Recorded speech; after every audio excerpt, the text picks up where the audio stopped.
Welcome and thank you for joining Dine and Learn Frequently Misrecorded Defects Part 1. Before we begin, please ensure you have opened the WebEx participant and chat panels by using the associated icons located at the bottom of your screen. Note that all audio connections are muted at this time. To submit a written question, please select All Panelists from the drop-down menu in the chat panel, enter your question in the message box provided, and send. Q&A will be at the end of the presentation, and voting will be taken throughout the presentation by using the right-hand side of your screen. If you require technical assistance, please send a chat to the event producer. With that, I'll turn the conference over to Robert Whittington, General Engineer and Trading Coordinator. Please go ahead. Okay. Thank you, Anita. Welcome, everyone.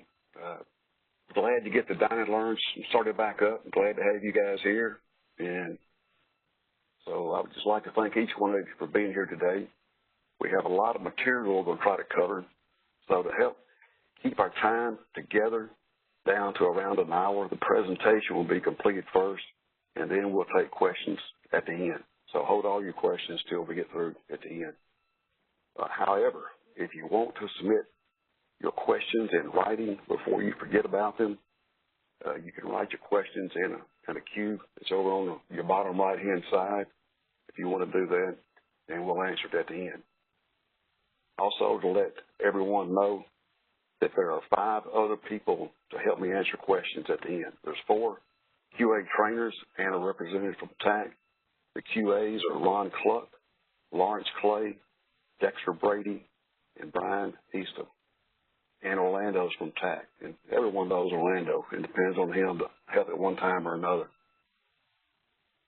For today, we will not be taking any questions concerning how the coronavirus will affect how we do inspections in the future or when inspections will resume or anything else related to the virus. Sorry about that. All questions today should be related to the material being presented or concerning protocol prior to the coronavirus. For your information, and tentatively in the near future, there is another group working on meeting with the contractors, contract inspectors, in any type of, in the same type of environment that we're using right now today to discuss the coronavirus, how it will impact, react, contractors, and contract inspectors moving forward. And they're working on materials now on that. That group will be able to best answer your questions on how the virus will affect all of us when we start inspections and moving forward. To be honest with you, none of us really know anything on any of those, how we're going to move forward or when, hadn't heard a thing on it. So back to the presentation. So once again, remember the presentation will be completed or any written or verbal questions will be answered. So buckle up now and let's get started.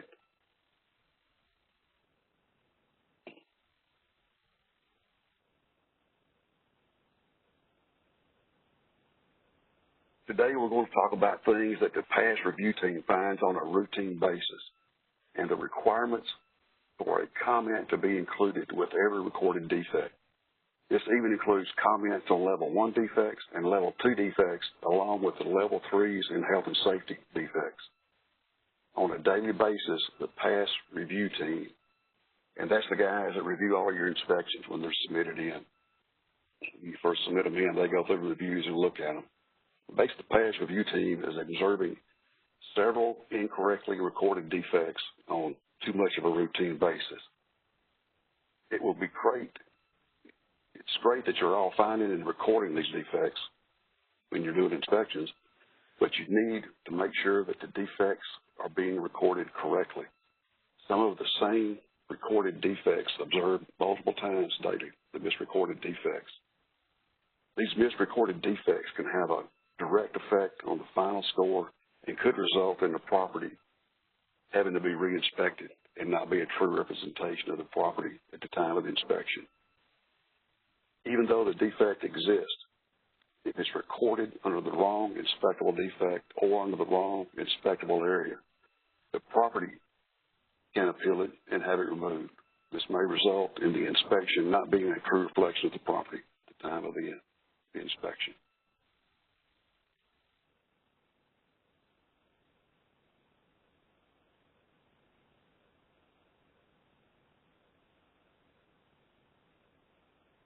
So to help cut down on the misrecorded defects, we all need to be more familiar and actually become an expert with the REACT compilation board, which is basically REACT's Bible. You know, most everybody's heard that. I've been hearing it since I came on board in 2000. Basically, it's a REACT's compilation board clarification on how to handle and record particular defects when observed and provide guidance on following REACT's protocol. The compilation bulletin also gives specific directions on how we are to handle and deal with the lead-based paint inspection report,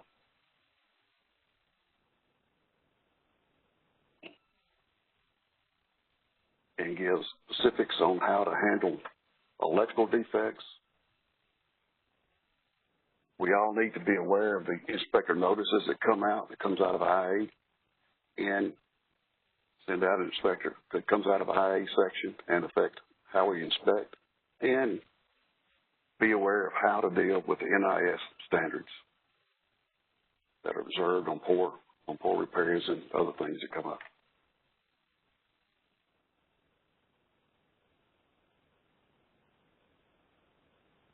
Okay. Basically, if the decision tree does not clearly state where the defect is located and what is causing the defect, you need to add a comment. The comment should be as short and simple as possible while giving enough information for someone that was not at the inspection to locate the defect and know what you're looking for.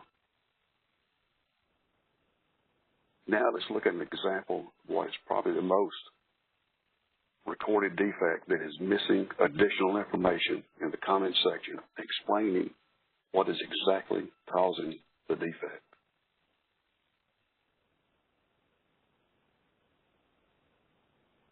Mold, mildew, or water stains, water damage.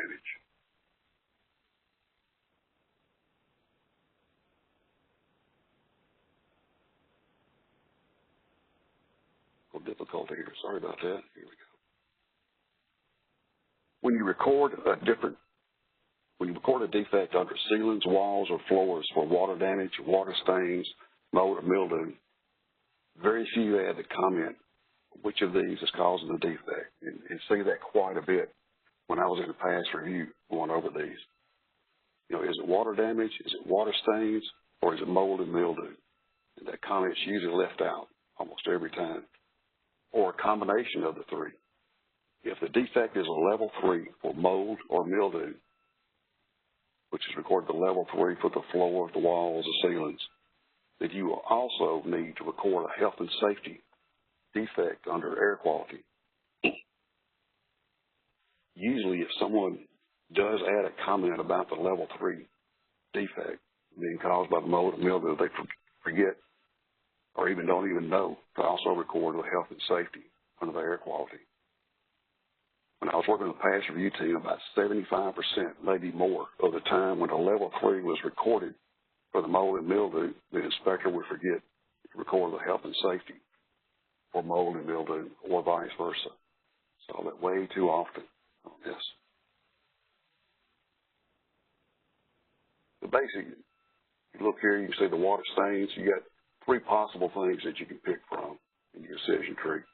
So make sure you pick the right one when that comes up. Okay. So let's look at some more things on here. What are some more commonly used decision trees that multiple items can be causing a defect? Missing and broken is one of them. You need to let everyone know if it is missing or broken. And this is on the windows. You know, is it missing, broken? It cannot be both. You know, it'll be one of them. If that inspectable defect, or is that inspectable defect, is it peeling, cracking, flaking, or deteriorating? You get 4 possible choices. It could be any one of these or a combination of them. So make sure that you write which one is the correct one in your comment box. Your comment needs to be clearly defined as to what is causing the defect. How big is the defect? You need to clearly state the defect is as big or bigger than the definition requires. It has to be larger than a square foot. or is between a specific size to be a lower level, such as between a few inches and a square foot. Which hardware is causing the defect, and what is the defect? An example, the door closure missing or inoperable. You clearly state in your comment what the defect is, and keep your comment short, simple. Remember the KISS effect. You have to keep it short, simple, and short. Short and simple. Okay.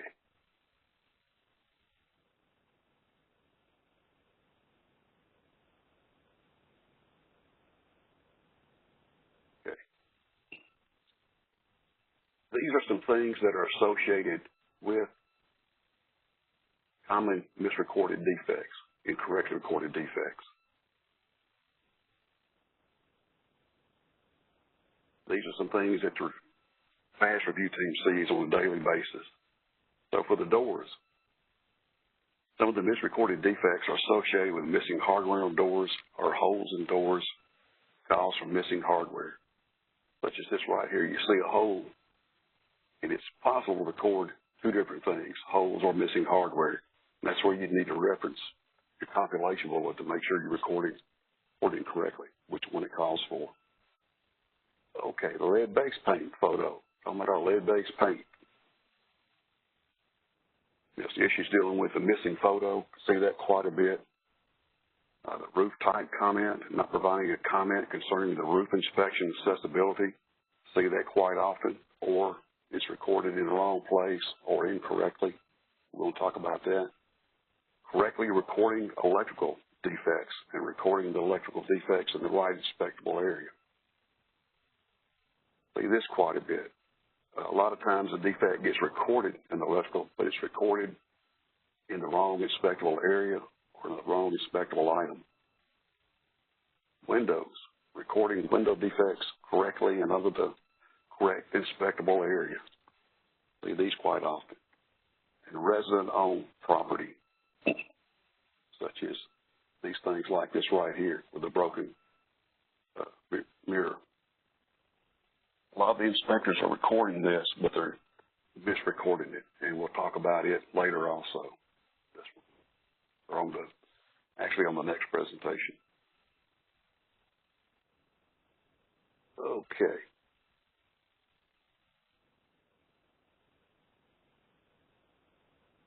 So on this upcoming slide, you'll need to be asked. The upcoming slides, you'll be asked to provide the correct answer for several choices. Everyone will be shown several possible answers, such as you see right here, something you can pick from on this. And you'll be given a chance to vote on which one of these is the correct answer. No one will know what your answers are, so don't worry about what your answers are.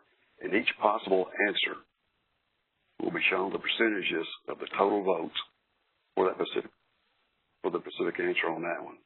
So now we'll turn it over to the moderator and let Onita kind of explain how the voting goes. You'll see the poll up on your right-hand side. If you could go ahead and choose an option between A through E and then hit submit. It's very important that you hit submit. Thank you. Okay. You guys have a minute to vote on this one.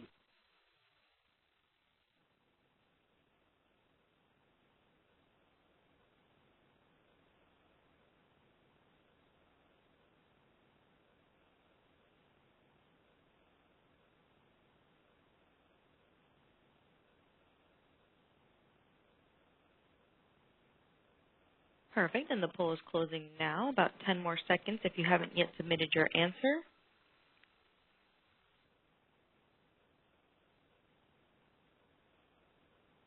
Alrighty, we'll now share the results. And you'll be able to see the results on the right-hand side of your screen. Okay, so it looks like we're from all over the place. Looks like some of you don't know where you're from, but no answer on there. Okay, must have voted F on those. Okay, hopefully you guys kind of get an idea of how to vote on this. So basically, we all live in the United States. So the correct answer is any one that you choose above. I know some of you think I'm probably from New York City, but I'm actually from Tennessee. Live in Nashville. If you're curious on that. Okay. After you've been given a chance to vote, then we will go to the next slide to see what the correct answer is. And that's kind of what we're looking at now. You'll see this kind of same format. You'll be given a chance to vote, what you think the correct answer is, and then once the voting is completed, then we'll go and see what the correct answer is, and we will talk about why that is the correct answer. Okay, so here's our first question of the day with four possible answers, and only one is correct. So what is the one most incorrectly or missed item observed by the pass review team?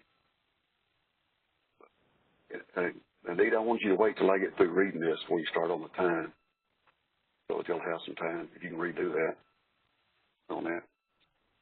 Okay, the pass review team sees this multiple times every day when reviewing uploaded inspection. So is it A, not listing the locations of bed bugs on the inspection, or is it B, not calling TAC to get a TAC number for the profile changes concerning changes in building count and or the unit count?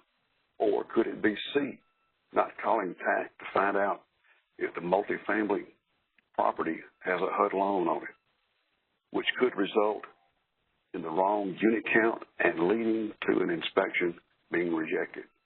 Or could it be possibly D, not providing a photo of the lead-based paint inspection after marking yes for the property, having a copy of the lead-based paint inspection report? Okay, for these four choices, which one do you think is the correct answer, the one that's the most left out? So start voting on whether it's A, B, C, or D for this question, and you'll have 45 seconds to select your correct answer. And I apologize. It shows that the voting was going on while you were speaking, but I do have it for the next question. Currently, Okay. It does show we had some that did answer, and I'll go ahead and post those answers now. Okay. Okay. We'll get it worked out here. So, okay. So which one is the correct answer? So even if you didn't get a chance to vote on this, think about what it was in your mind on this, and let's go see what the correct answer is. Okay, lead-based paint inspection report. Okay, so the correct answer is D, providing a photo of the lead-based paint inspection report. And why is this correct answer? Why is it the correct answer? Well, let's go to the next slide and see why it is.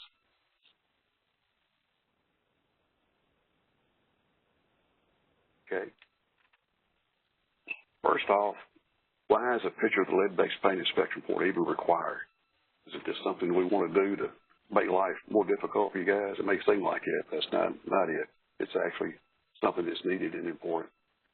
If we click on the hyperlink here, this right here, now, just to let you know that by tomorrow or no later than Friday, I'm going to have a PDF copy of this presentation for you guys, for all of you on our training website. And you will be able to also see my talking notes so that you know what I'm talking about on each one of these slides, so that you can go back and reference all of this and use it as a reference later on. Okay, it'll be on the React Web training site.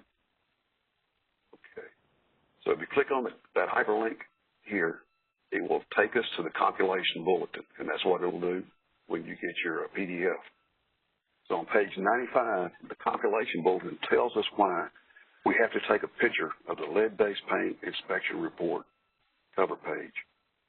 So let's see what the compilation bulletin has to say. Basically, it requires an inspector to take a picture and has to go to page 6 of the compilation bulletin for specific details. So what is the main problem with this whole process? You see the cover page of the lead-based paint inspection report early in your inspection, but cannot take a picture until after you've generated the sample. A lot happens between the time that you see the lead-based paint inspection report and after the sample is generated. And you can finally take a picture of the cover page of the lead-based paint inspection report. So what happens? You forget about taking the picture after all this other stuff has happened. Then you get a message from somebody like me or from somebody else in the pass review team basically telling you, hey, you forgot to do this. Don't do it again. And you think to yourself, I have to try harder and to remember to take this stupid picture. I think we've all done it at one time or another. So what if there was a way to help an inspector to almost never forget to take a picture of the cover page from the lead-based paint inspection report? Can it be done? Yes, it can. But first, let's go through the basic steps of what happens when an inspector arrives on site.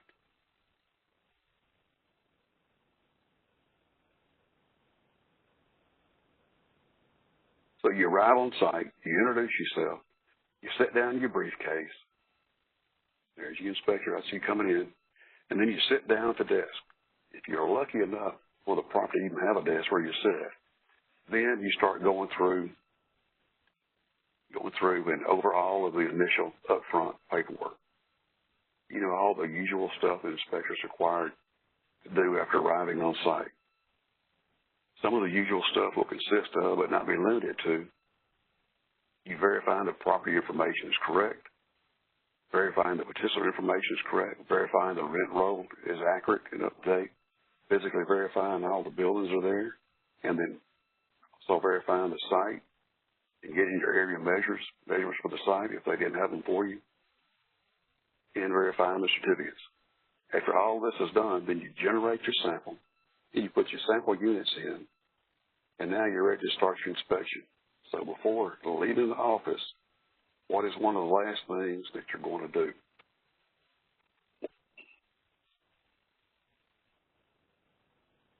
Okay, you want to get your flashlight, your tape measure, and whatever else that you'll need to measure things or to test things, such as testing the smoke detectors for those vertically challenged. This one routine I'm about to explain to you can help you remember to take the picture of the lead-based paint inspection report cover page. And how, you may ask, good question. Let me explain. When you first verify the lead-based paint inspection report, place the report on top of your briefcase as soon as you see it, or a copy of it on your briefcase. Okay? This routine will help you not to forget to take the picture of the cover letter towards the end. So the problem of forgetting to take a photo of the cover letter goes away, because you have to deal with this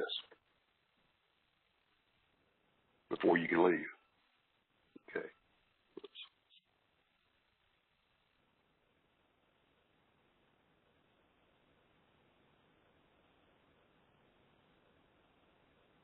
So here's our second question of the day. So what is another of the most incorrectly or missed items observed by the pass review team? Unfortunately, the pass review team also sees this multiple times every day. So is it A, not listing the location of the bed bugs on the inspection, or is it B, not calling TAC to get a TAC number for the profile changes? And basically, think about these from your standpoint, what you have the most problems with when you're on these inspections. Or could it be C, not calling TAC to find out if the multifamily property has a HUD loan or not, which can affect the number of units and buildings they should actually inspect, and if you get those wrong, it could result in your inspection being rejected. Or could it be possibly D, not providing a roof accessibility comment? So start your voting now as to whether it's A, B, C, or D. Now that everyone's getting familiar with the voting, we're going to go to 30 seconds on this one.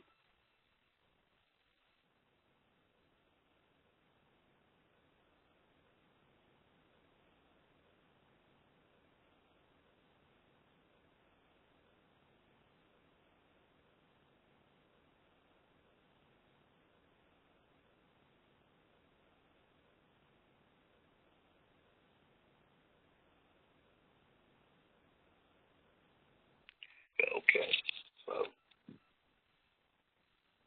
let's go to the next page. We have Go ahead. seconds until, in case anyone is wrapping up. Okay.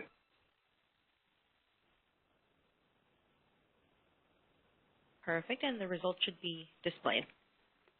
Okay, there we go. Looks like we got 27 not voting again, so it must be ones that don't have the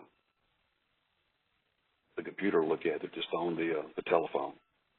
Okay, so let's go to the next page, next slide, and see what the correct answer is. So the correct answer is D, providing a roof accessibility comment. It looks like most of you got that one right, so that's good on that. So why is this the correct answer? Well, let's go to the next page, and let's see why. Okay. First off, why is a roof accessibility comment even required? And if we click on the hyperlink here, so we see we have another one here. You'll either click it on when you get your PDFs, and it will take you, this one will take you to the actual inspector notice itself so that you can read it. Okay. So, and this is exactly what the REACT meant by the new inspector notice roof inspectable document requirements. Any questions? Kind of looks like a calculus class going on there. We could have been a little clearer with that when it went out. It'd been a little more better on it. So let's look at the intent of what the inspection notice for the roof comments was trying to actually say when it came out. Okay.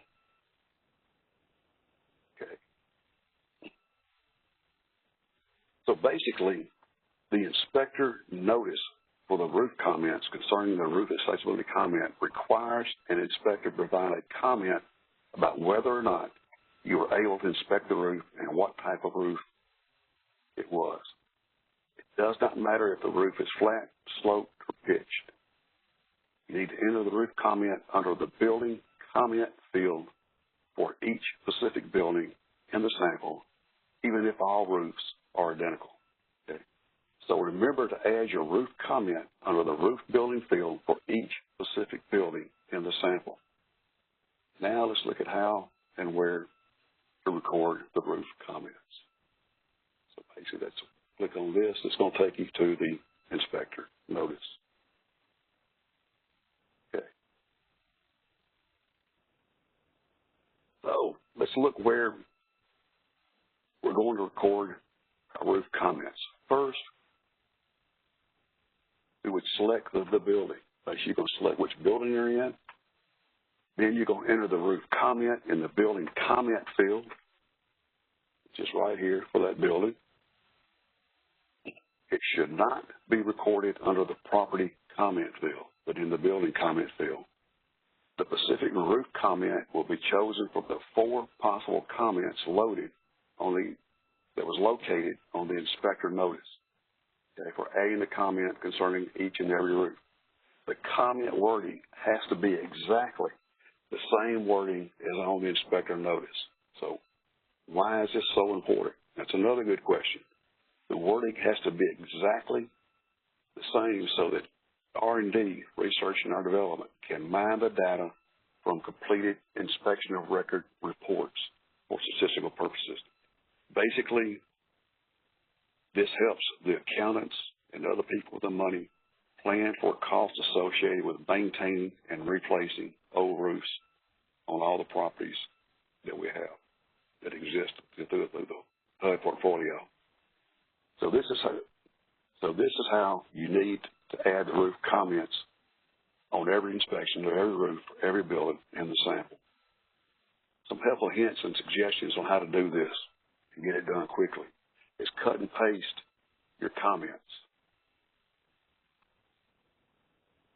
So these comments right here that come on the inspector notice, have them somewhere where you can just cut and paste. Okay. Also, the roof comments are only required on the sample inspectable buildings. So an example, If there are 100 buildings on the property, but you only have 25 in the sample, you are only required to enter the roof comment on the 25 sample buildings and not on all 100 buildings. So that'll help you out with some of your time.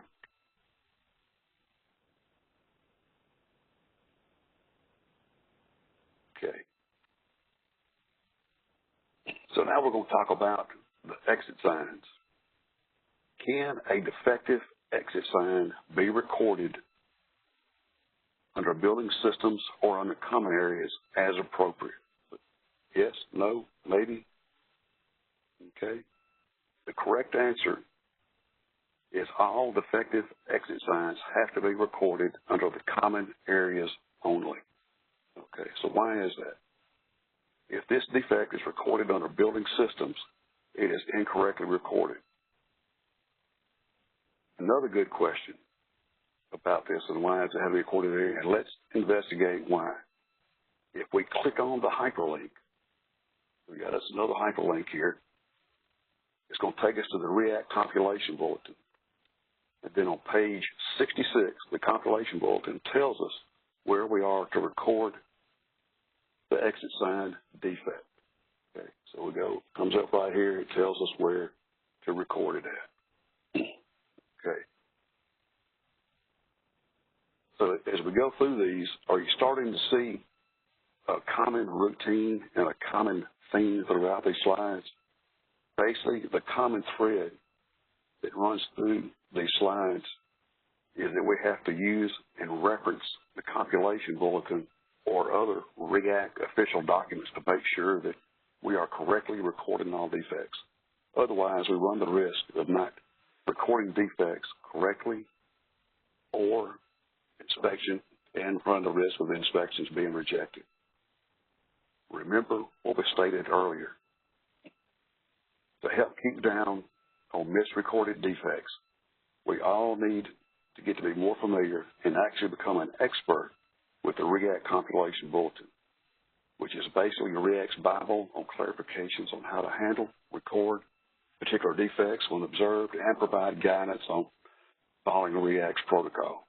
The compilation bulletin also gives specific directions on how we are to handle and deal with a variety of specific situations. So let's take a closer look at the compilation bulletin and see what it has to say about the defective exit sign. Basically, the comp bulletin tells us what to look for when inspecting the exit sign, and the exit sign is defective.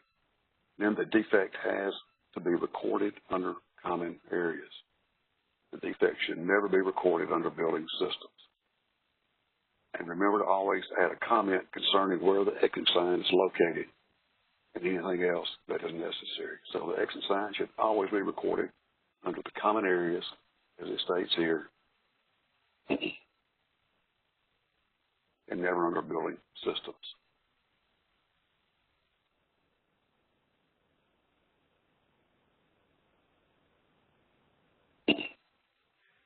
So what are some of the most incorrectly recorded electrical defects or misrecorded electrical defects observed by the pass review team on uploaded inspections?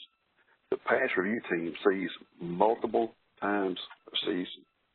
this multiple times every day on every week. The photos show some frequent electrical defects that are misrecorded under the wrong inspectable defects or under the wrong inspectable areas. Some of these will be this right here. You see it recorded as a missing cover. Well, it never had a cover. So that would not be the correct one. I see this one recorded a lot of times as a missing cover. The cover is there, but it's slid down. Or see it recorded as missing breakers. See this one recorded as missing breakers or missing covers. And the same with this one right here, where you got the missing knockouts at. Okay. So when inspecting a property, it's getting kind of dry here. Okay, when inspecting a property, you come across one of these defects. Okay, so you see in this, how should it be recorded? Is it A, An inspectable area, electrical systems missing cover, or is it B, an inspectable area, health and safety, electrical hazards, opening electrical panels, or is it C, electrical systems missing breaker fuses, or is it D, makes an NOD because there's no exposed electrical copper wiring that could cause a shock hazard. So start your voting now as to whether it's A, B, C, or D, and remember you have 30 seconds to make your selection.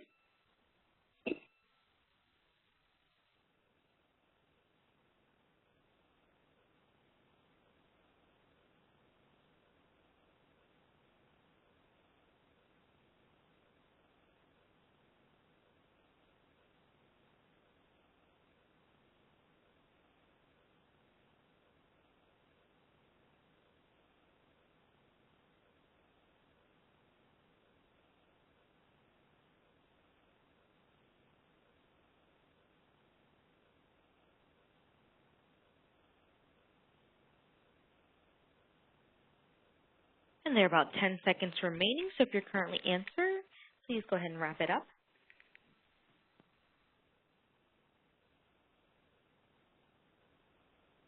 Thank you, Anita. You should be able to see the results. Nobody thought it was C. Most think it's B. We got some think it's A and some that think it's D.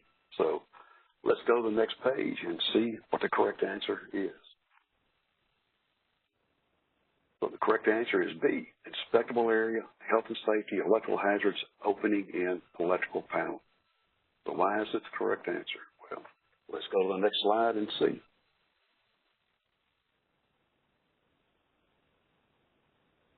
Okay. So how do we come up with this being the correct answer for the B that we selected, which is inspectable area, health and safety, electrical hazards, openings in the electrical panel? First, let's take a look into some of the documents that will help us answer this question. The first document we will look into is Understanding HUD's UPCS Protocol for Inspecting Electrical Devices, which is commonly known as the Inspecting Electrical Devices. After we click on the hyperlink, let's know the hyperlink here, it's going to take us to the document. Okay, so let's go to the next page. After clicking on the hyperlink to open the document or the inspecting electrical documents or inspecting electrical devices, I'll get it out here in a minute, we will go to page 10. Basically, the document tells us this defect is to be recorded under health and safety, electrical hazards, opening, and electrical panels. Also note that there is a picture of an electrical box, looks like a breaker panel, with a knockout missing, like this right here, okay? So does the compilation bulletin have anything to say about how to record the same defect? Go to the next one. In addition, the compilation bulletin also tells us how to record a missing knockout in an electrical panel, box, or a device. If we click on the hyperlink, we have another hyperlink again, which is the REACT compilation bulletin. It'll take us to the compilation bulletin. Then when we get to the compilation bulletin, we go to page 52 and 53 to read how we are to record a missing knockout in an electrical panel, box, or device. Basically, the compilation bulletin states the same thing as the previous document titled Inspecting Electrical Devices, which is under electrical panels. Then we see any missing knockouts. It is a defect, and we should record the defect under the health and safety electrical hazards opening in panel. See this information right here on this. Okay. These defects are often observed as a defect. They're recorded as a defect, but then incorrectly misrecorded under the wrong inspectable defect, such as missing covers, missing breaker fuses, or health and safety electrical hazards exposed wires. You see this quite a bit when I was doing reviews.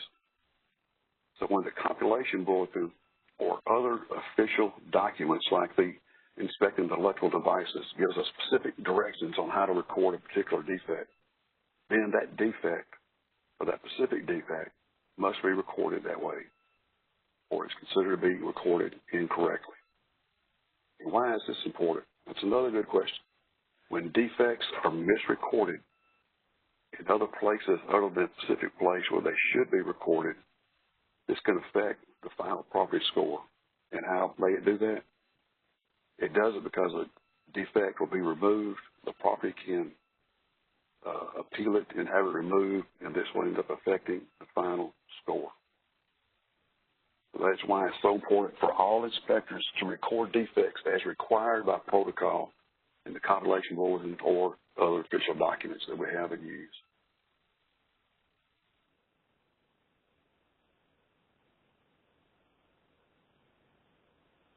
Okay, so what have we learned? Let's see. So let's review and see how much that we've learned from the previous materials we covered today. We're going to go back to the previous questions to review again and vote again, and base this to see if we're picking up learning more skills from going through these Dine and Learns. Okay.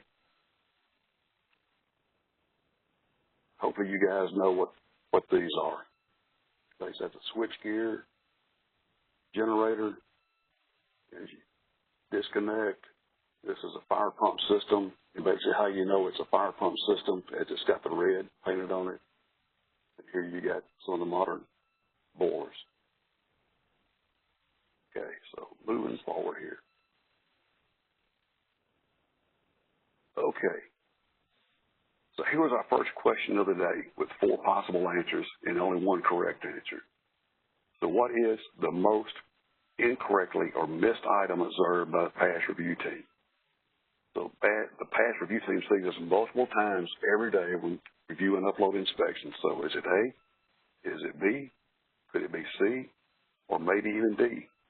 So from these 4 choices, which one do you think that an inspector forgets to record the most? So start your voting. Choose whether it's A, B, C, or D. And you have 30 seconds.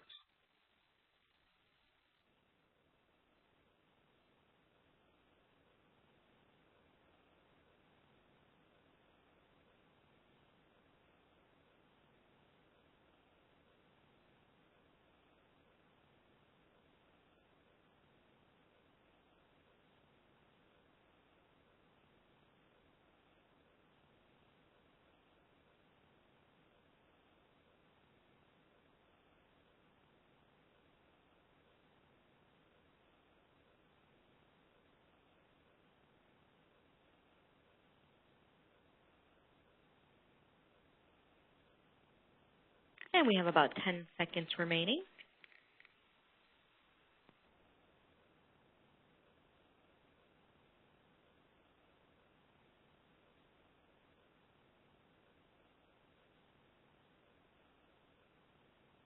All right. So see what the correct answer is. Looks like everybody thinks it's D. So yes, it is D. Yeah, right. So the correct answer is D, is providing a photo of the lead-based paint inspection report. And when we get back to doing inspections, try to remember to set that report over the page on your briefcase or wherever you keep your measuring devices at and your things that you're going to be testing smoke detectors. That way you have to deal with it before you leave out of the office, and that'll help you to not forget to take the photo. Okay. So this was our second question today. So what is another of the most incorrectly or misrecorded observed past review teams? Okay, is it A, or is it B? Could it be C, or could it be possibly be D? So start your voting now, whether it's A, B, C, or D. And remember, you have 30 seconds to complete your vote.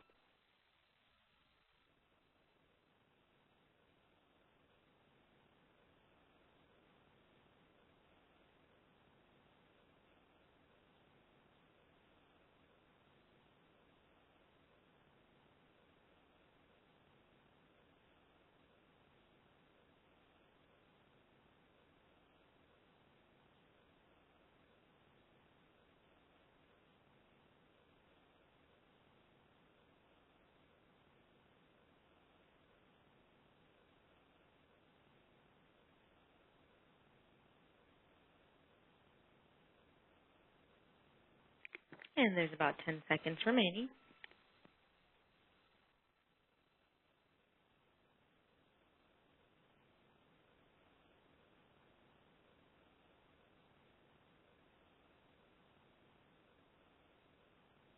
Okay. Looks like we're doing good again on this.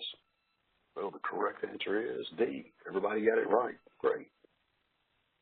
But not everybody's been sleeping out there tonight. So the correct answer is D, providing a roof accessibility comment. And it looks like it's 100% correct. That's great. Let's go to the next one. And the last voting question of the day. When inspecting a property, you come across one of these defects. How should it be recorded? Is it A? Is it B? Could it be C? Or could it possibly be D? Okay. So now we will start our voting on this and pick the one that you think it will be. And you have 30 seconds to do your voting.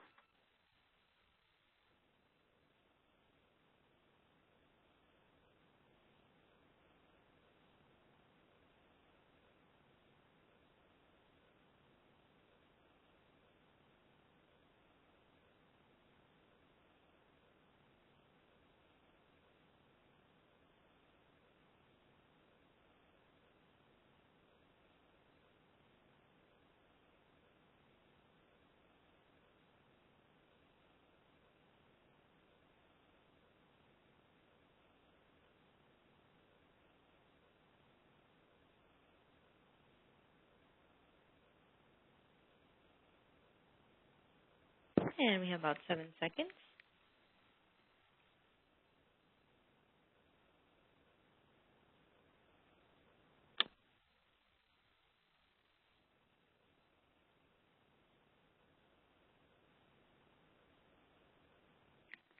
And you should be able to see the chat results, the poll results. Okay.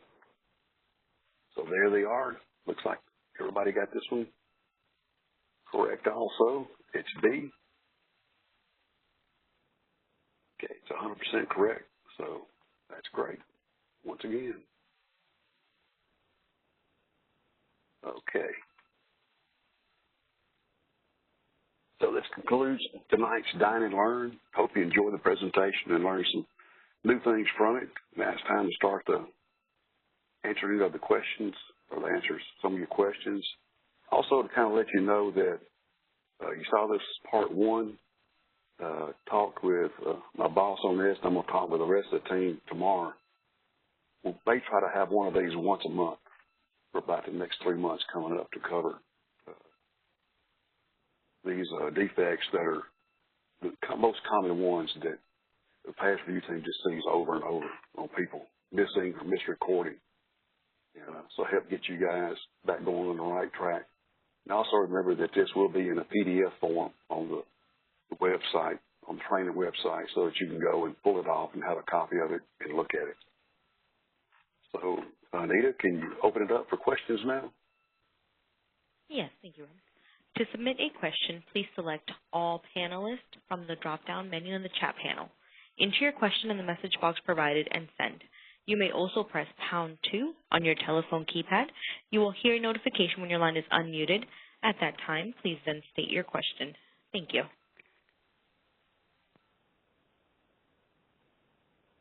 And we did get a question earlier from Sandra. A property rep emailed me today and asked the following question. I thought of you yesterday because last time Jill was here in February, she mentioned something about the HUD guidelines in reference to tenants putting up fencing around the small area they have located in front of the apartments. This year, tenants have gone overboard putting up their gardens. I'm just concerned about how tall is the fence supposed to be to comply with HUD/State of New Jersey guidelines and be in compliance. I tried to Google it but didn't find something short and simple that would actually tell me what I needed to know. I was hoping you can advise me or tell me a specific place I can look into. Okay. The fencing has changed since I've done the inspections, so I'm going to let Lawrence Clay take this on here a little about the height and how those type of fences are handled. Good evening, everyone.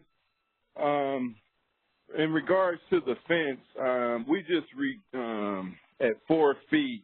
That's the cutoff for whether it's a security or safety fence or a privacy fence. We don't necessarily have a requirement of how tall it has to be or not be. We just have that 4 foot to determine whether it's privacy or safety and security. That answers your question. Okay. Also, just to let you know, am I back on, Anita? Yes. Okay. Also, go to the calculation bulletin, and you can look under site, and it addresses all the information on fences and how you treat security fences, non-security fences, and what's a defect and what's not. Okay. Is there anybody on the phone that wants to ask a question? As a reminder, if you would like to ask a verbal question, please press #2 on your telephone keypad. And we did get another written question. The question is the comp bulletin being rewritten in the current protocol changes? In its current state, the comp bulletin is not an easy document to read, navigate, or understand. The use of the same pictures in various places, it feels like that house that just kept getting additions with less and less regard to where it all started. Okay. Good question. The Standards Committee was going to take that on and rewrite it about a year or so ago. And I think and that may be another one for Lawrence stance because he'll have his hand more on the pulse of what's going on with that. But I'm thinking that they're taking it up and hopefully going to clarify some things on it and make it a little easier to read. Is that true, Lawrence? Yeah. Well, before the current pandemic and all that, we were talking about that, and then also with Inspire coming out, it just never got addressed. So I don't have a hard date or anything, and if we're still going to do it, considering everything that's going on, but we can maybe follow up with that on the next one. Okay. Sounds good. We get some more information on it then. Okay. Are there any more questions? Thank you. And the next question is, on the dual exit sign / auxiliary lighting, if the exit sign and the emergency lights don't work, is it 2 deficiencies? Yes, it is. And there's 2 separate places to record each one of them. You got the lighting goes under the emergency in the building systems, and then in the health and safeties is where you record the inoperable exit sign. Thank you. And are there any suggested cheat sheets for comments?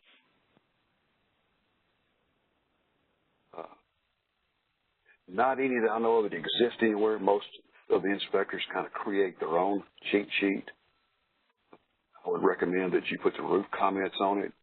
And there's probably some other comments that are common that you use quite often. And what I would do when I was doing inspections is usually get on the property. There seems to be 1 or 2 defects that are pretty common that just keep coming up again and again. On that cheat sheet for that property, I would put my comments in and just go to that page and copy and paste on those. Thank you. In building systems, there is an emergency / exit lighting. If we are not going to use it in building systems, why is it there? Or is there a scenario that it would be used? That's another good question. There are things that we would just never record in there, and that may change on this, but one of them I kind of think of is on the site. There's a place to record garbage indoors, and it was a common thing that went across all 5 inspectable areas for health and safety. It's never used. As far as in the building systems, I would like to see, because it would be a little more consistent, that in electrical we have everything that covers 2 or more areas to system, and we'll look into doing that also with the exit signs. Thank you. More a request than question. It doesn't really matter how well you do the inspection if you made mistakes in building the profile before producing your sample. Will there be additional training in profile education? Thank you. There will be, and that's going to be one of the things we're going to cover in the Dine and Learns in one of the next two coming up, and kind of talk about when do you take a building offline. You take it off before or after the sample. Same thing with units. We'll cover that, and hopefully it'll become much more clear for you on that, because if you get the profile wrong, the building count or unit count, it has a direct effect on the score. And if it's big enough effect, then your inspection is going to get rejected, which is a big deal. So, yes, it will be covered, and hopefully we'll cover it clear enough to have everybody understand how to do it correctly. Thank you. And we do have a verbal question in the queue. Caller, please go ahead. Yes, good evening. Hello? Good evening. Yeah, oh, man, how you doing, Lauren? Yeah. I do have a question about the earlier comment on the Inspire program, because that was supposed to roll out, and that was supposed to change all the protocols. So now since we're in this position, are we going to stay here, or are they still going to roll out? Yeah, you want to answer that one, Lawrence? Yeah, we really don't know at this time. It was in the works. Of course, everybody knows that. And, with the pandemic and all the stuff that's going on, there's really no hard dates. But they are continuing to work on it. And I'm not aware of a transition date or anything. You have to be aware that, we've been working from home as well. And right. We're kind of in groups on different things. So. But eventually it is going to still roll out, correct? They're still working on it. Eventually it will have to roll out, but I couldn't give you a date, basically. It's still in the works. I got you. Okay. Just keep us up to date. Right. Yeah, there's not much for us to see, like this time. We're really not. I don't want to tell you anything I don't really know. So I'm sure we'll get some updates in the near. Like Whit said earlier, there are other groups that are putting together presentations to address different things. So in the near future, they may address that. Okay. But I do appreciate the dining in. It's been a long time coming, and it's a good thing. We appreciate it. Thank you. Yeah, well, we're hoping to, like I say, this is part one. The next 2 or 3 months should be pretty much one a month. Well, definitely, I'll be tuned in. Yeah, there you go. If they get started back. Okay. Hope they get started Y'all back. Y'all have a good one. Okay.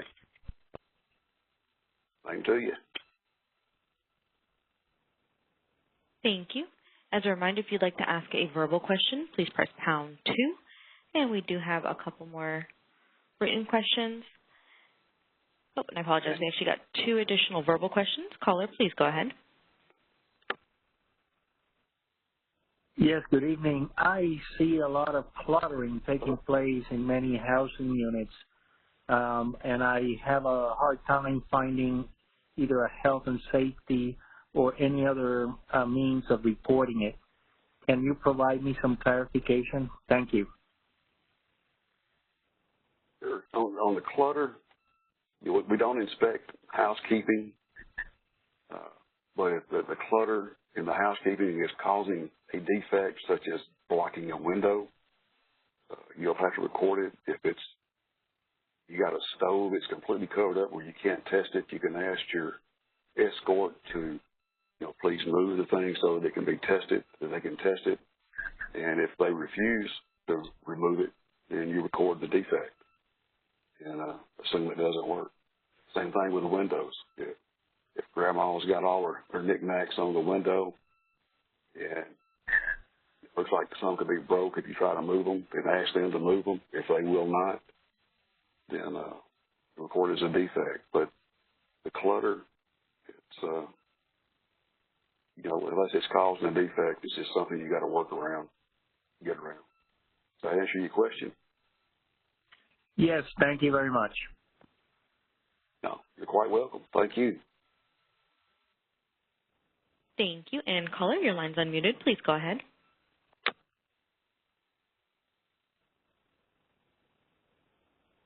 Hi, everybody. I've got a question regarding, basically, I'm going to be specifically talking about the Caribbean and Puerto Rico inspections. In the United States, one of the things that is very cited sometimes is the door seals. What do Puerto Rico do to the climate or the Caribbean? Door seals are not required. Most of the doors doesn't use it. But we're still receiving backup to cite it. How are we going to be citing it if the doors are not designed for it? Okay, basically that's covered in the compilation bulletin, so I reference it there. But basically, if a door has a seal on it, then it has to work as intended. If the door never had a seal, then it's not a defect or a missing one. Now, I've done a lot of inspections in Puerto Rico and the Virgin Islands, and usually they have the seals on the bottom of the doors, and usually it's not to keep the weather in and out because most of them don't have air conditioning, but it's to keep the centipedes out so they don't get into the apartment. So yeah, but at the bottom, normally they use the weather strip, not the seal, just basically a weather strip. Yeah. If it's something that you would go to a hardware store and get and stick on the bottom of it, that's considered not professionally installed, and it should not be evaluated as something that would be installed professionally or come from the factory that way. If for some reason it does get recorded, then you can go through the database, take the review process, and get those points back. Okay, and the other question is, remembering all times, maybe 2004, 2005, the first definition of chart pages cited that the chart pages have to be like in the pathwalk or close to the pathwalk. I'm seeing citation next to the mango tree, a piece of glass. Does it still be effective, or we're still using like the old definition that it has to be like in the walk in the path? You talk about sharp edges with the glass? Yeah, it's just that normally what the definition in the compilation bulletin says is that the chart pages has to be in the proximity or in the walk path. And it has to be like an equipment, a piece, not like a piece of glass that is next to the tree, one piece, two pieces, not in a walking path. We already changed that to any place on the site, including non-path. Yeah, to my knowledge, that's not changed, but I'm going to let Lawrence address that one. Yeah, that's a case-by-case situation. I would have to be there to see it. I mean, if you have a little minute piece of glass over in the corner in the dirt, I'm not going to cite that. But, if you have a broken bottle. So it's hard to judge, but you have to still evaluate sharp edges on the property that could hurt someone on the property, regardless where it is, if it has the potential to hurt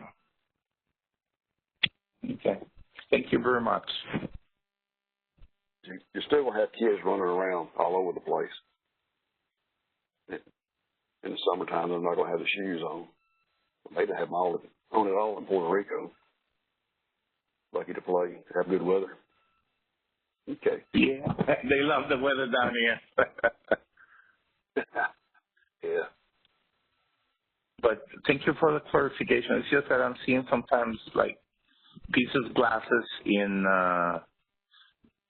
drain storms, and I see the fellows that cite it.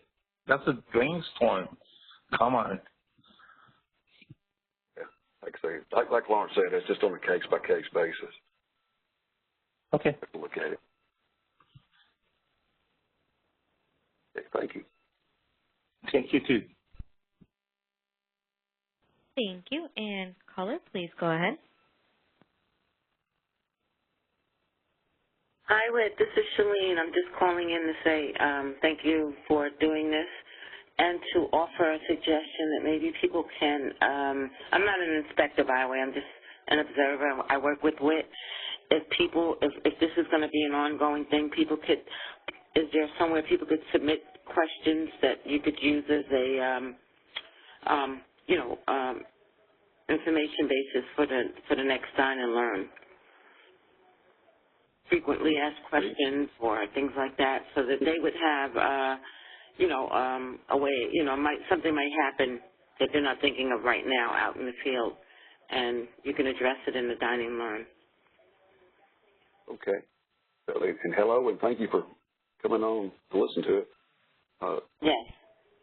Lawrence or Ron or some of them, they can answer that, because I know we used to have a place, kind of a box that you could send questions to, and I don't know if we still have that box or not. Is that something you can answer, Lawrence, or somebody else on the team? Yeah, me personally, I'm not sure. I know we did have it, but I'm not sure who's maintaining it and if it's still being maintained. Maybe someone else can answer that? Yeah, if you have any type of questions, you can send those to TAC, and then it goes into a box, and those are responded to you by email. This is Dexter Brady. Okay. Yeah, so any questions that they may have in reference to any of this, they can always send an email to TAC, and then they forward it through our system, and it goes directly to the QA, and we can answer those questions. And what should use in the subject line, in the subject line in TAC, so you could recognize that?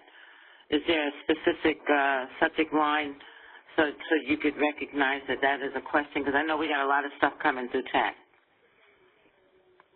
I don't know. Orlando, are they sending specific questions, or usually what happens is we just get Dine and Learn topics, something that you could address in a future Dine and Learn topic. Okay. Well, okay. Well, they can send the questions to me or to the online training, and I'll get them and look at them. We got some good ideas on what we're going to do with some future ones after we get through these things that are missed quite frequently. But we'd love to have some suggestions on some other good things, good topics that we could use.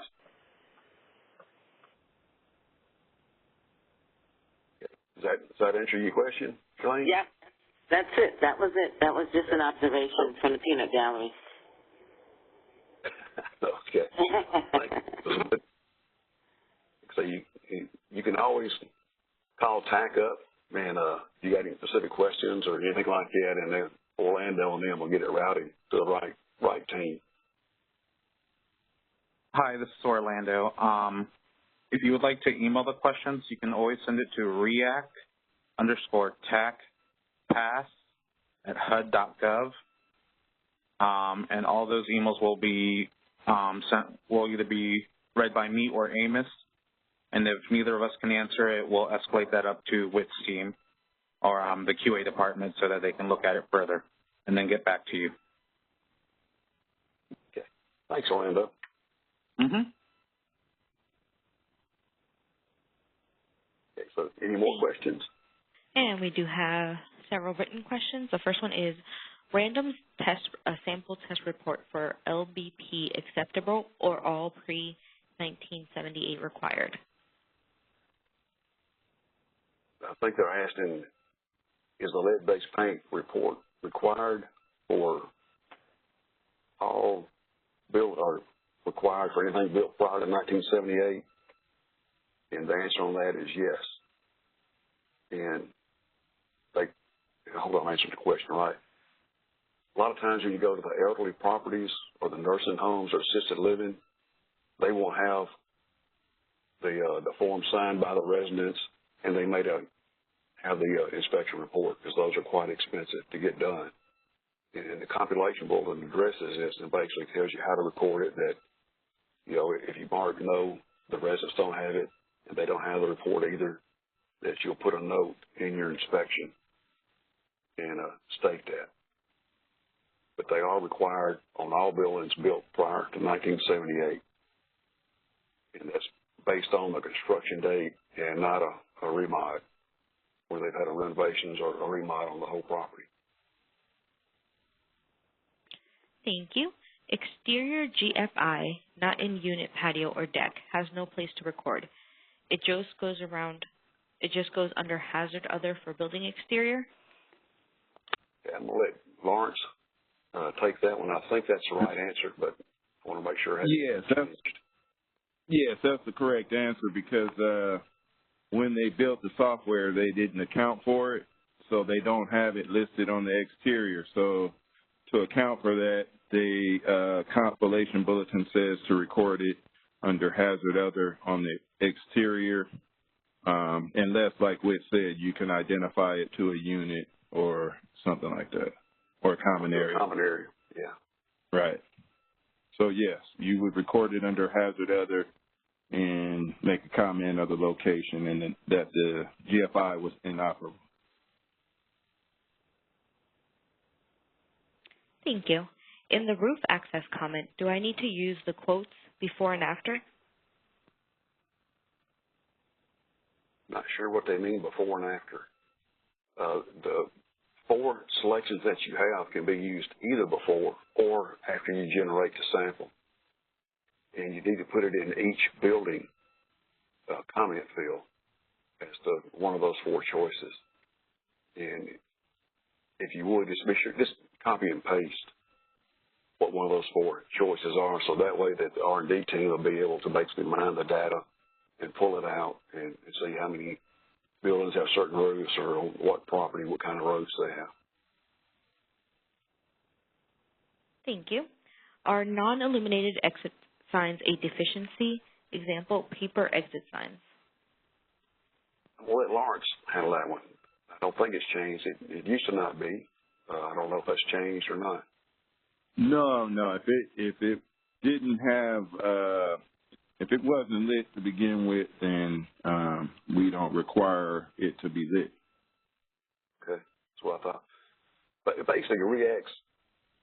How we handle things is if it's there and it's an inspectable item, it has to work or function as designed.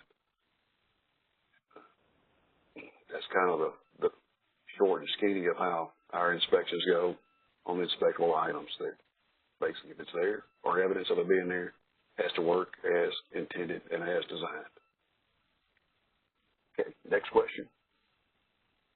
Thank you. Are exit signs required? Page 66, F, exit signs. All exit signs need to be illuminated. Also, if reflective plastic exit signs do not have an internal or external illumination, are these a deficiency? Okay, you want to take that one, Lawrence? Sure. I've seen the reflective ones, but I mean, we don't have anything in our description that says it has, if it's there, it's there, and if there's a test button on an exit sign and you test it and it lights and it works, if it doesn't, it's a defect. I mean, there's a lot of different setups, but that's the basic functionality of that, or the concept of inspection exit sign. Basically, the comp bulletin is, if it has reflected, I mean, it is lit up internally and externally, it has to work as designed. And if it never was intended to be lit up, then it's not a defect. Not required. Now, I have seen them where I've written them up because they were reflective, but they were damaged, where some of the reflective material was missing on the X, and it was just kind of a line going across or something. Maybe in that case, because it is damaged, but, yeah, it's based on the way it's designed. Okay. Thank you. Space limited in building info. Can we type roof access 1, 2, 3, or 4 with 2 locations identified? Repeat the question. Space limited in building info. Can we type roof access 1, 2, 3, or 4 with 2 locations identified?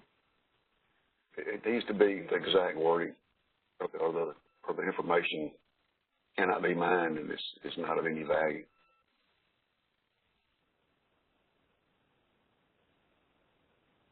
I think what he's asking is, does it have to be in each building, or can they put it in the main comment?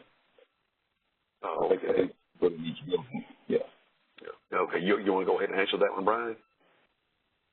Yeah, sure. It needs to be put in each building comment. That'll usually be your first comment that goes in. You should have plenty of room to put it in there. Okay.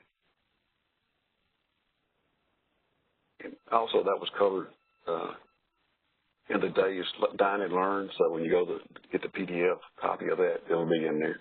Talks about that. So I'll help you with it. Okay. Next question. Thank you. Do you record exit lighting under system or common area health and safety? The question was what, the exit sign? Yes. Repeat the question. Okay. Exit signs are recorded under the common areas, and it's health and safety. Perfect. Thank you. I.e., what if no exit sign is existing above an exit way? It's not required, and we don't require them. Right, thank you. Basically, that's local codes, and whether they require them or not, we try to stay out of the local codes because they vary from state to state, county to county, city to city. So basically, it kind of goes back to REACT's basic rule that if it's there or evidence of it being there, it has to work as intended. There's very, very few things that REACT actually requires. I think the only couple of them I can really think of right now offhand is in a unit or in a house, we require a smoke detector on each living level, and we require a railing on 4 risers or more. So there's very few things that HUD actually requires. Thank you. Any idea when inspections will restart?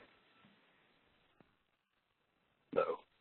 And hopefully the team that's working on that will be able to answer that and give you a much better answer. Thank you. We're all ready to get back. If the front door does not latch but the deadbolt works, it will ask, is this a health and safety issue? Is it? No, it is not. That's already been figured into the defect. That on how it's scored and how it's recorded, that if it doesn't latch, it's a level 3. That's already figured into it, so you would not record a health and safety. Thank you. A building that has the office and units is 2 stories high with an elevator. Normally, this would be recorded as an elevator structure, but the program does not allow it to be recorded as such. What building type is it? Lawrence, I'll let you take that one on.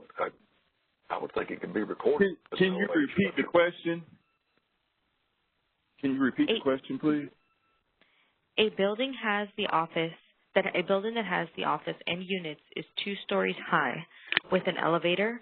Normally, this would be recorded as an elevator structure, but the program does not allow it to be recorded as such.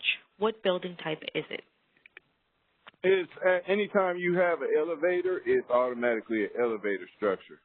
So I'm not sure why it's not allowing you to record it as such, but just remember the office now becomes a common area of that elevator structure. If you were trying to set it up as a non-dwelling or something, just remember that the common area is a common area of that elevator structure. Now, if that's what the problem was. But you should be able to label it as a elevator structure. That's what I thought. Not sure if that answers your question. That's probably sounds like there may be a glitch in the software that they have. So they probably need to either re-download the software and try it again, or may need to contact TAC and get some assistance on that. Thank you. So when I took the REAC protocol and the exit light backup power did not work, I was told by the QA to report this under building systems auxiliary lighting inoperable. So did this deficiency change? I've been on board since 2000. It's always been recorded the same way, even though the 2.3 software. It's been recorded under the health and safety. If the exit sign doesn't work, that's where it's recorded at. Thank you. I am also doing UPCS-V inspections. The smartphone/tablet-based inspection software is very intuitive, and they update and adjust the decision tree on the fly as they encounter issues that need addressed. Will Rapid 4.0 stay as the software for the long term, or is there a possible future update to another inspection software like the UPCS-V? To my knowledge, the Inspire that's going to come out, hopefully we'll be able to do stuff like that. I don't know that it's been determined yet. Maybe Ron, would you be the one to answer that? Or Lawrence, you guys are pretty much have your hand on the pulse of what's going on in Inspire. There's really not much. Inspire will have a different software, obviously, than UPCS. But as far as the specifics and what it can do and what it can't do, the team that's working on that will probably have something, a webinar or something in the near future or in the future when the time permits. Ron, I don't know if you know a little bit more, but that's about it on my end. The UPCS-V is they're a different team than from the UPCS. So that may be a question they need to direct to them. They can go to work. This is Brian. I was working on that team with the software that they were developing on that. They're trying to make it customizable to a point where you can add buildings, you can add certain items. If they're not on the main list, you'll be able to add it in. Okay, good. Thank you. When a door as designed does not have a seal but you see daylight, is that a defect? No, it is not. You expect to see daylight if it doesn't have a seal on it. Thank you. Is there ever going to be a change of the scattered sites rule? I have had to drive many miles only to start from the same site and then start the inspection. At this time, the answer is no. Thank you.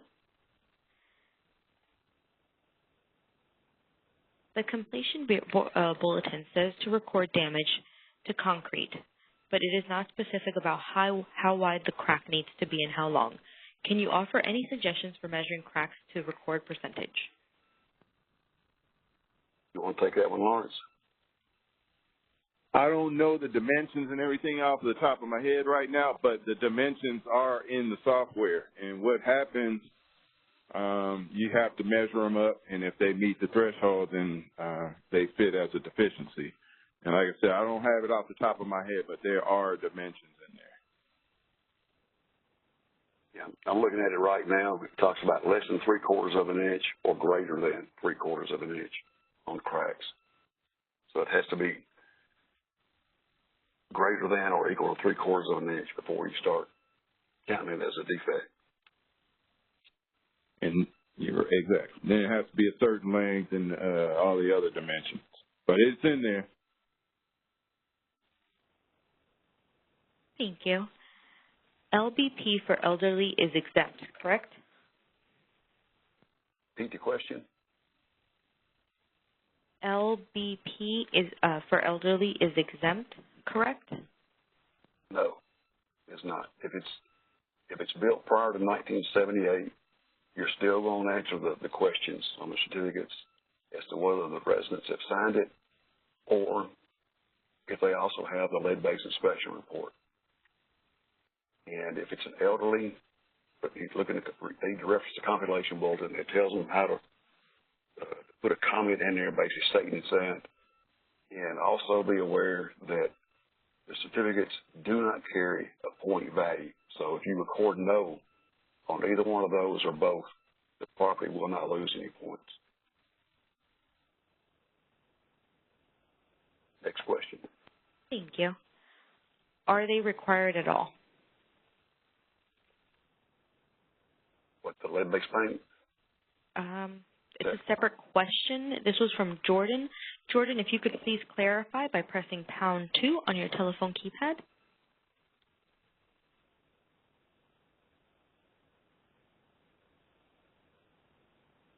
So Jordan might have sent him when we were talking about the exit signs, because he also said, or they also said, what if they are not there?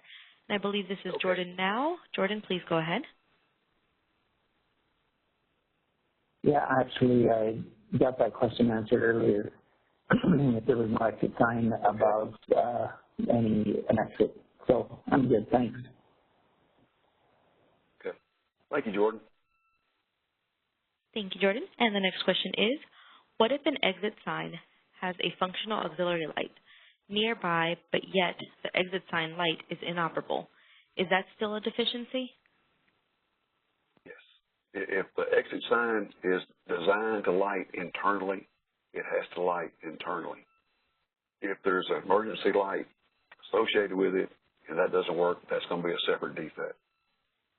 We've answered this before, and they may have already answered their question that there's two separate places where you record those. The emergency light can be recorded under the emergency light system in building systems, and the exit sign, if it doesn't work, can be recorded under common areas under the health and safety. Thank you. All exit signs must be either internally or externally.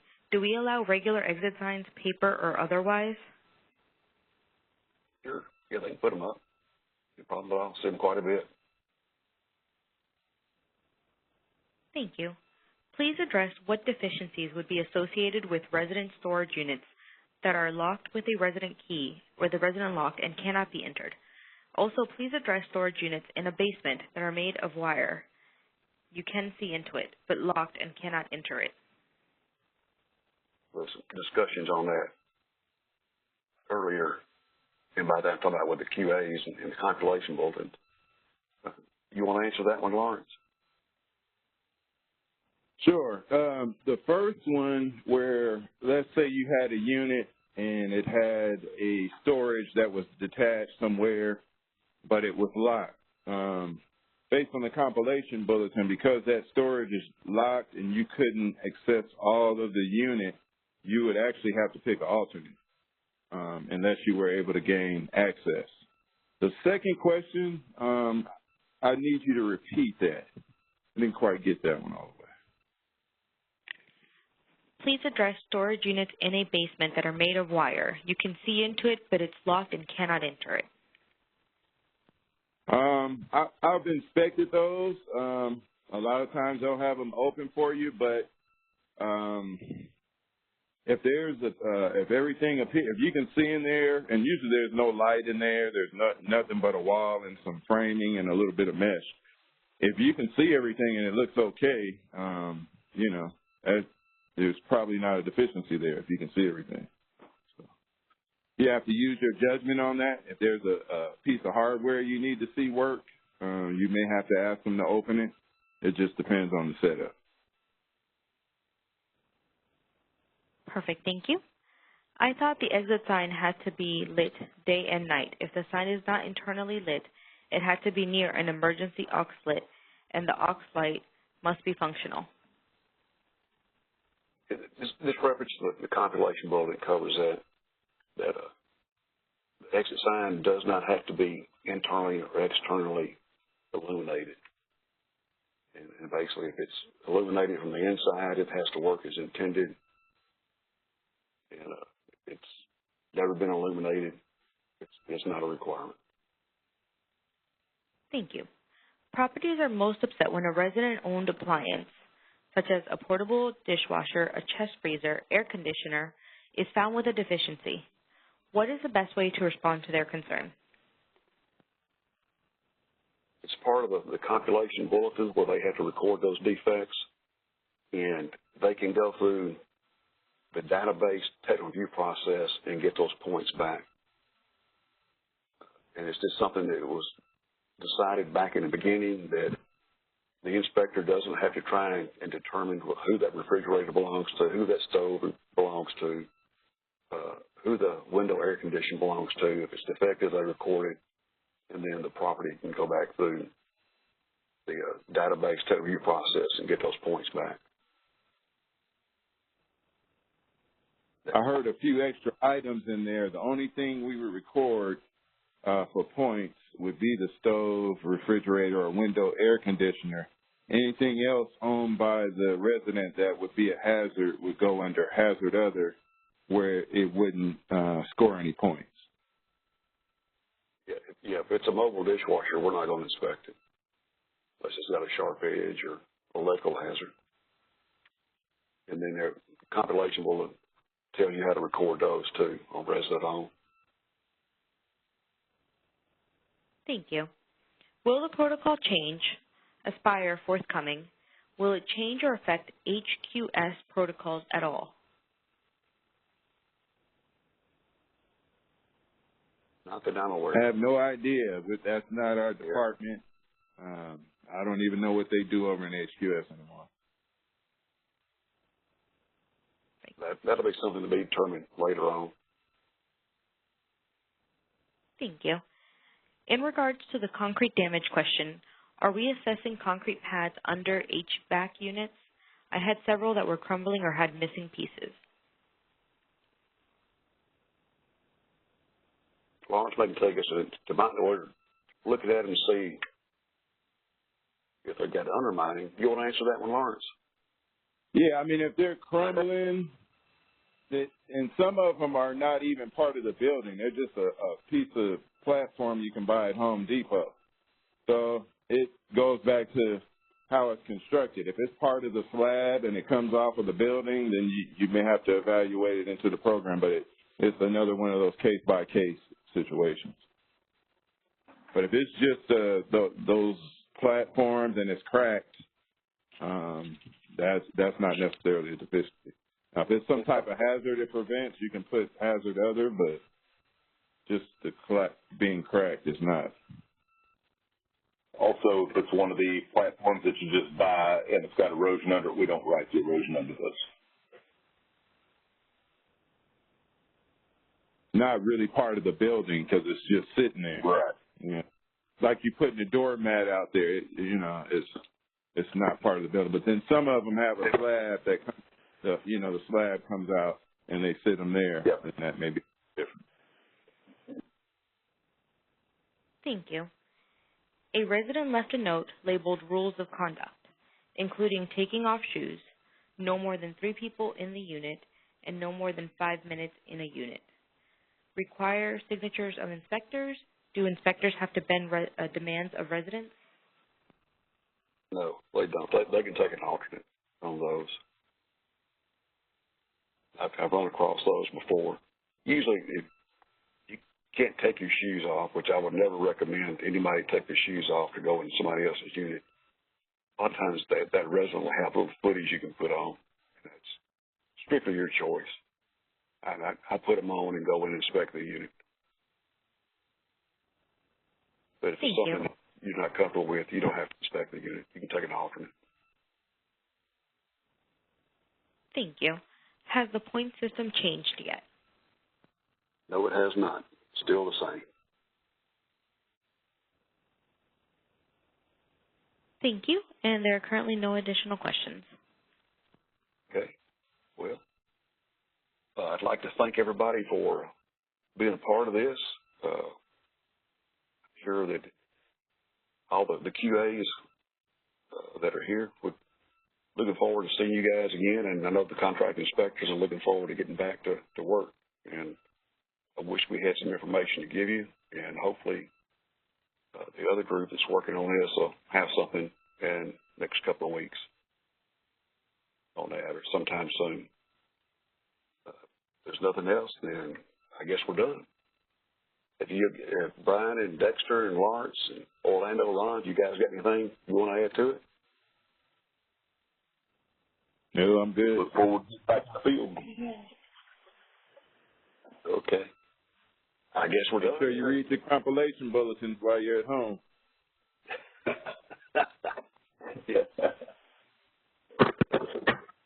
Okay. Thank you. Nothing else, man, Orlando. I guess we're done. Thank you. That concludes our conference. Thank you for using Event Services. You may now disconnect.